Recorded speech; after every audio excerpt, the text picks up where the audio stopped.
할렐루야. 한번 따라서 봅니다. 나도 너희를 보내노라.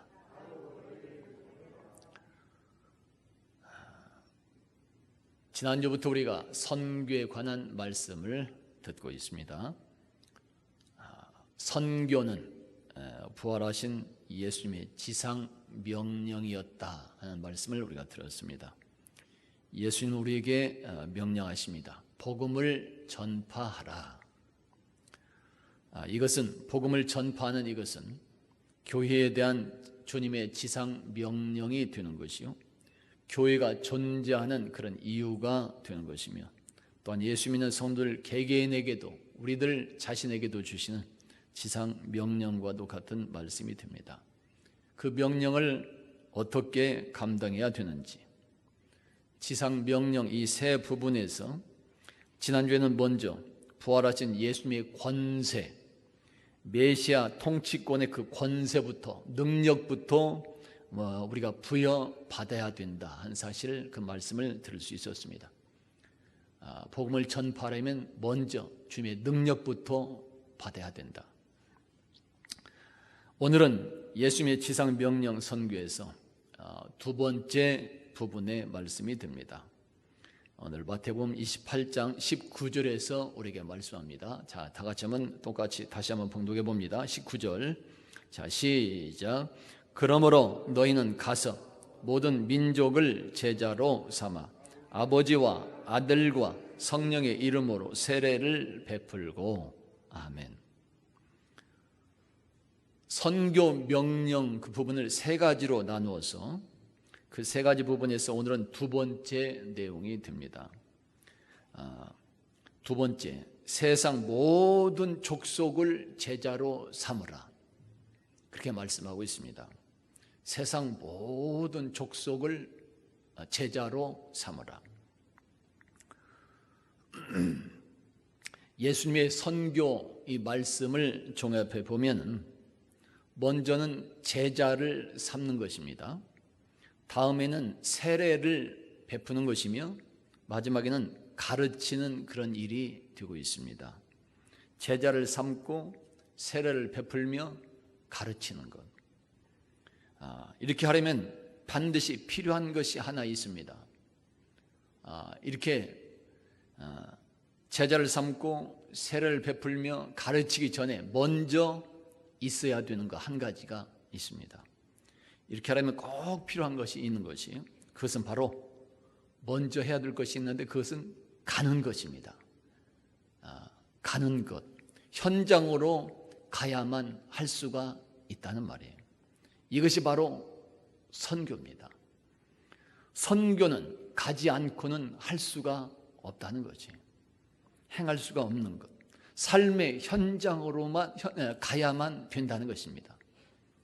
현장으로 가야만 사람을 만날 수 있게 되는 것이고, 서로 만나야만 아름다운 관계를 서로 맺을 수 있게 되는 것이며, 그 관계에서 복음을 증거할 수 있게 되는 것이고, 현장으로 가야만 세례를 베풀어 주는 것이며, 또 가르쳐 지키게 할 수가 있다는 것입니다.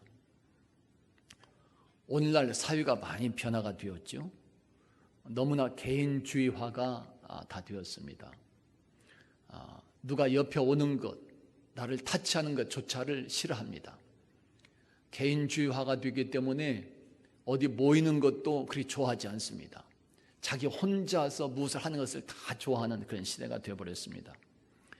이렇게 개인주의화가 되어버렸지만, 잘 만날 수가 없는 그런 상황이 되었지만, 그러나 상황이 이렇게 되었어도 인터넷이든지 또 핸드폰이든지 문명의 이기, 이 도구를 사용해서라도 우리들은 사람들의 삶의 현장으로 찾아가야만 된다는 것이, 세상 사람들과 아름다운 만남의 방법을 찾아야 된다는 것입니다. 가지 않고는, 만나지 않고는 선교할 수 없기 때문에, 주님의 명령을 감당할 수 없기 때문에 그렇습니다. 그러니까 오늘날 세상이 이렇게 지난날과 같지 않고, 만남도 잘 이루어지지 않고, 개인주의화가 되어서 어렵지만은, 찾아가는 방법들이 오늘날 시대가 변했으니까 상황에 변한 이 상황에 맞게 현대인들에 맞게 방법들을 개발하고 연구할 필요가 있다는 것이.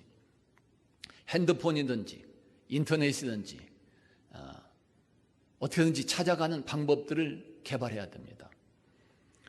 그래야만, 그리고 서로가 아름다운 관계를 맺어야 되는 거지. 찾아가지 않고 만나지 않고는 이 관계를 서로 아름답게 만들 수가 없습니다. 그 관계에서 복음을 증거하면서 보여주어야 된다는 것이. 그래야 선교가 할 수 있다는 것이. 그래야만 세례를 베풀게 되는 것이고, 이렇게 관계를 만나서 아름다운 관계를 이루고 또 이렇게 증거하면서 보여줘야만 세례를 이렇게 서로가 베풀게 되고 하나님의 말씀을 가르쳐 지키게 할 수가 있다는 것이. 세상이 변했어도, 상황이 변했어도 선교하는 방법은 결국 같더라는 것입니다. 오늘날 상황이 이렇게 변하는데 옛날 방법만 고수해가지고는 선교할 수가 없습니다. 상황이 변했으니까 현대 상황에 맞는 방법을 개발해야 하고 연구해 나갈 수 있어야 되는 거죠. 그래서 선교하는 방법은 결국 같은 것이. 그 중에서 제1보는, 첫 걸음은 현장으로 가라고 하는 이 명령에 우리가 아멘하며 행할 수 있어야 된다는 것입니다. 현장으로 가라. 교회에서 기도하지만, 교회에서 예배하지만 여기서 앉아 있어 가지고는 안 된다는 것입니다. 우리가 예배하고 기도했으면, 은혜 받았으면 삶의 현장으로 가야 된다는 것입니다. 옛날과 같이 우리가 삶의 현장에 일터로 다 가서 만날 수 있는 그런 형편은 아니지만, 어떤 방법, 현대의 방법, 현대의 문명의 이익이 도구를 다 사용해서라도 그들과 찾아가서 만나는 방법들을 생각하고 찾아가야 된다는 것입니다. 삶의 현장으로 이렇게 찾아가는 그런 선교, 이렇게 우리는 찾아가서 만나야 되고, 만난다는 것은 바로 복음을 전할 수 있는 그런 기회가 되기 때문에 그런 것입니다. 전하려면 누군가 상대방이 있어야 되고 만나야 되잖아요. 그래서 이 만남을 가질 수 있다는 것은 복음을 전할 수 있는 기회가 되는 것입니다. 가게를 하면서 각자의 가게에서 사람들이 와서 소비자들과 만날 수 있다는 것, 사람들이 자주 찾아와서 만날 수 있다는 것, 이것은 아주 복음을 전할 수 있는 기회 중에 기회입니다. 하멜직에서 우리 성도들도 가게 하시고 사업하시는 분들이 있는데, 자기 가게에 사람들이 찾아온다는 것은, 이것은 내가 먹고 사는 그것에만 필요한 것이 아니라 그런 과정에서도 복음을 전할 수 있는 아주 좋은 기회가 된다는 것이에요. 만남은 이렇게 복음을 전할 수 있는 기회가 되기 때문에 그런 것입니다. 그러므로 우리 성도들은 직접 찾아가서 만나는 방법을 찾든지, 바로 이렇게 문명이 이기를 위해서 도구를 사용해서 만나는 방법을 찾든지, 모든 것을 활용해서 이렇게 만남으로 예수님의 지상 명령대로 복음이 계속해서 전해질 수 있는 아름다움이 넘쳐날 수 있기를 예수 이름으로 축원합니다. 자, 그러면 누구에게 찾아가야 되는 것일까? 이제 문제가 되겠죠. 오늘 성경은 분명히 말씀합니다. 주님께서 주시는 말씀은 모든 족속이다 말씀합니다. 다 같이 한번 따라서 봅니다. 모든 족속에게 가라. 과거 구약시대 하나님의 그런 말씀은, 구약시대 때 하나님의 말씀은 유대인들에게만 허락이 됐습니다. 하나님이 선택했던 이스라엘 백성들에게만 하나님의 말씀이 허용이 됐습니다. 유대인들이 아닌 이방인들에게는 하나님의 말씀이 제외가 되었었습니다. 구약시대는 그렇습니다. 예수님께서도 부활하시기 이전에, 죽음에서 부활하시기 이전에 예수님께서도 처음에는 제자들을 파송하면서 이방인들과 사마리아인들의 고을에는 가지 말라 말씀했습니다. 구약시대의 그런 생각이고 구약시대의 방법입니다. 이방인들, 이스라엘 백성들이 아닌 유대인들이 아닌 이방인들과 사마리아인들의 고을에는 들어가지 말라. 예수님이 부활하시기 전에 제자들을 파송하면서 하시던 말씀입니다. 이스라엘 집, 차라리 그러려면 이스라엘 집에 잃어버린 양들에게로 가라. 주님께서도 그렇게 말씀하십니다. 그러나 이제 알아야 될 것이 있습니다. 그러나 예수님은 죽음을 이기시고 부활하신 이후에는 복음의 이 지평을 새롭게 여시는 것을 알게 되는 것입니다. 예수님께서 부활하신 이후부터 복음의 지평이, 복음에 나가는 그런 여러 가지 그런 모습 곳곳이 이제 넓혀지는 것입니다. 유대인들에게 한정되지 않습니다. 놀라운 역사가 일어나는 것이에요. 죽음을 이기시고 부활하신 이후부터는 이 복음의 지평이 한 곳에 멈추지 않고 세계 곳곳으로 이제 퍼져나가게 명령합니다. 복음의 대상이 유대인들에게서 세상 모든 족속들에게도 넓혀지게 되는 역사가 일어나게 되는 것이에요. 할렐루야. 한마디로 예수님이 십자가에서 죽고 다시 부활하심으로써 복음의 장벽이 허물어졌다고 말할 수 있는 것입니다. 예수님께서 부활하신 이후부터 복음의 장벽은 허물어지는 것입니다. 십자가 죽으셨을 때 하나님이 역사하심으로써 휘장이 찢어졌다고 그렇게 말씀합니다.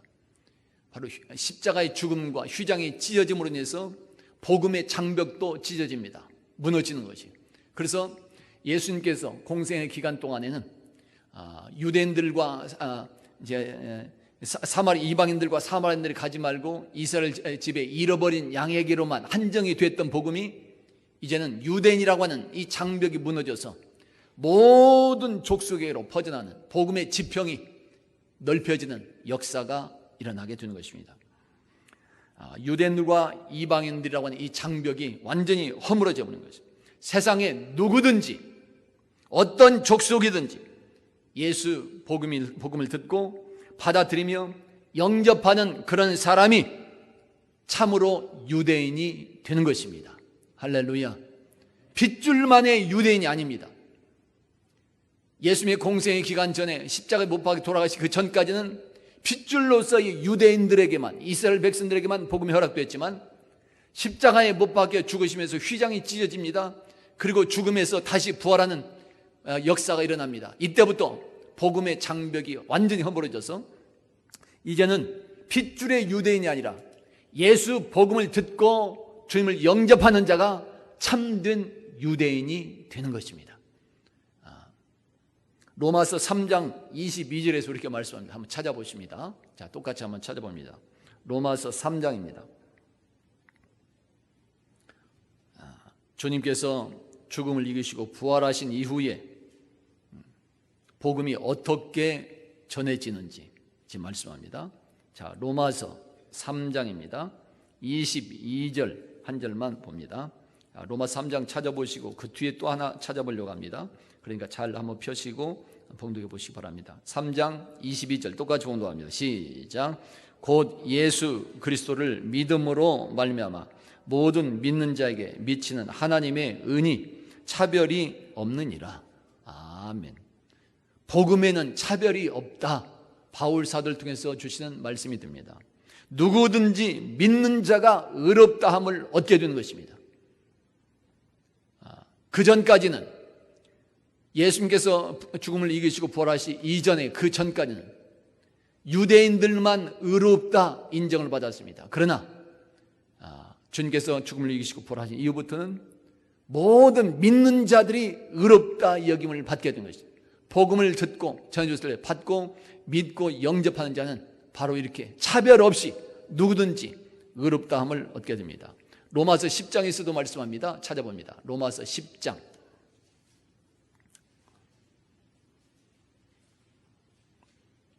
로마서 10장 12절입니다. 자, 똑같이 찾아보고 봉독합니다. 12절, 10장 12절 시작. 유대인이나 헬라인이나 차별이 없음이라. 한 분이신 주께서 모든 사람의 주가 되사 그를 부르는 모든 사람에게 부요하시도다. 아멘. 예수님은 모든 사람들에게 주님이 되십니다. 그래서 누가 믿고 영접하느냐, 그것이 중요한 것입니다. 할렐루야. 누가 받아들이느냐, 누가 예수님을 나의 주님으로, 나의 구세주로 영접하느냐, 이것이 중요한 것이죠. 차별이 없는 예수 복음, 모든 족속이 다 선교의 대상이 되는 것입니다. 세상의 모든 사람들이 예수 복음 전파의 대상이 되는 것입니다. 빈부격차를 따지지 않습니다. 사람들의 세상 지위나 신분을 따지지 않습니다. 아이들이나 노년들, 노인들을 따지지 않습니다. 건강하거나 아프거나 그 모든 상황을 차별하지 않습니다. 세상의 모든 사람들이 예수 복음을 들을 수 있어야 되는 것이고, 모든 사람들이 예수님을 만날 수 있도록 도와주어야 하는 것이며, 모든 사람들이 죄악과 죽음에서 구원을 받을 수 있도록 도와주고 협력하며 길을 열어줄 수 있어야 되는 것입니다. 할렐루야. 누가 이렇게 도와주고, 누가 이렇게 복음을 들을 수 있도록 주님 만날 수 있도록 누가 도와주고 협력하며 누가 길을 인도해 줄 수 있어야 되는 것일까요? 우리들인 것입니다. 오늘 우리들인 것입니다.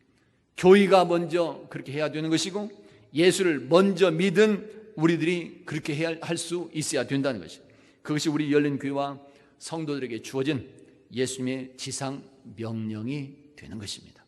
할렐루야. 우리들이 먼저 예수 믿는 우리들이 다른 사람들도 예수님을 구세주로 영접하고 복음을 듣고 영접할 수 있도록 도와주고 인도해주고 감싸주고 함께 인도해 나가는 이 모습이 필요한 것입니다. 이렇게 우리가 모든 족속들에게 복음을 전하고 해야 될 일은 바로 제자를 삼는 일이다. 주님은 말씀하는 것입니다.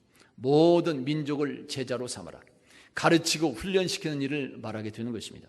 복음 위에 굳게 설 수 있도록 알려주어야 되고 훈련시켜져야 된다는 것입니다. 다시 말하면 예수 복음을 모르는 모든 사람들을, 유대인들이나 이방인들이나 모든 계층의 사람들로 하여금 복음이 무엇인지 알려주어서 예수 그리스도를 닮아가도록 그렇게 해야 된다는 사실을 말하고 있는 것입니다. 처음에 복음을 받은 사람들은 잘 모르게 되는 것이, 우리들도 그렇잖아요. 처음에 예수 믿기 시작하면서 처음부터 잘 알고 예수 믿는 사람들이 어디 있습니까? 잘 모릅니다. 예수께서 누구신지도 모릅니다. 무엇 때문에 세상에 오셨는지도 잘 모르는 것이, 오셔서 우리들이 구원을 위해서 무엇을 했는지도 잘 모릅니다. 십자가와 부활의 의미가 무엇인지도 잘 모르는 것이, 그러므로 먼저 믿은 우리들이 교회가 그 복음을 가르쳐서 알게 해야 된다는 것이며, 그리고 먼저 믿은 우리들이 잘 알려주고 가르쳐줌으로써 또한 보여줌으로써 그리스도의 장성한 분량에 이르도록 인도해 줄 수 있어야 된다는 것입니다. 제자를 삼는다고 하는 것은 억지로서, 내가 억지로 제자 삼는다고 되는 것은 아닙니다. 그렇잖아요. 내 제자 되어라 억지로 누른다고 해서 제자들 삼을 수는 없습니다. 제자 삼는다는 것은 억압하고 누르는 것이 아닙니다. 잘 알도록 가르치며 도와주어야 되는 것이, 그럴 때 사람들은 모든 면에서 예수 그리스도의 분량까지 성장하고 또한 그 사람들도 예수님을 닮아가는 역사가 임하게 되는 것입니다. 도와주어야 한다. 그리고 이러할 때 먼저 예수 믿은 우리들이 도와주고 이렇게 협력하게 될 때 자연스럽게 예수님의 제자로 삼아지는 역사도 임하게 되는 것입니다. 할렐루야. 오늘 우리 성도들은 사람들을 억지로 억압해서 제자로 삼는 그런 자가 아니라 내가 먼저 아름답게 도와주고 이렇게 협력이 잘 이루어짐으로써, 내가 먼저 예수 믿는 것이 무엇인지 잘 보여줌으로써 자연스럽게 예수님의 제자가 되어지도록 하는 성숙하고 아름다운 모습들이 보여지는 우리 성도들이 되어갈 수 있기를 예수 이름으로 축원합니다. 여러분, 복음을 전해서 제자로 삼는다는 것, 예수님께서 우리에게 말씀하시고 명령하신 선교 지상 명령에 감당하는 한 부분이 되는 것입니다. 그러므로 오늘 말씀대로 모든 방법을 활용해서 찾아가서 만나시고 차별이 없는 예수 복음을 세상 사람들에게 차별이 없이 모든 계층의 사람들에게 전하는 아름다움이 있기를 예수 이름으로 축원합니다. 그리고 사람들이 예수 복음을 잘 알도록 아름답게 도와주고 협력하며 예수 믿는 것이 무엇인지 잘 보여주어서 자연스럽게 예수님의 제자도 이루어질 수 있기를 예수 이름으로 축원합니다. 우리 열린교회 성도들이 그렇게 선교 명령에 충실하게 임하시고 행함으로 금년 2022년도에도 욥기를 통해서 주신 표 이 말씀처럼 이전보다 갑절로 축복을 받고 이전보다 갑절로 더 존귀하게 쓰임받는 우리 교회와 성도들이 되어갈 수 있기를 예수 이름으로 축원합니다. 할렐루야.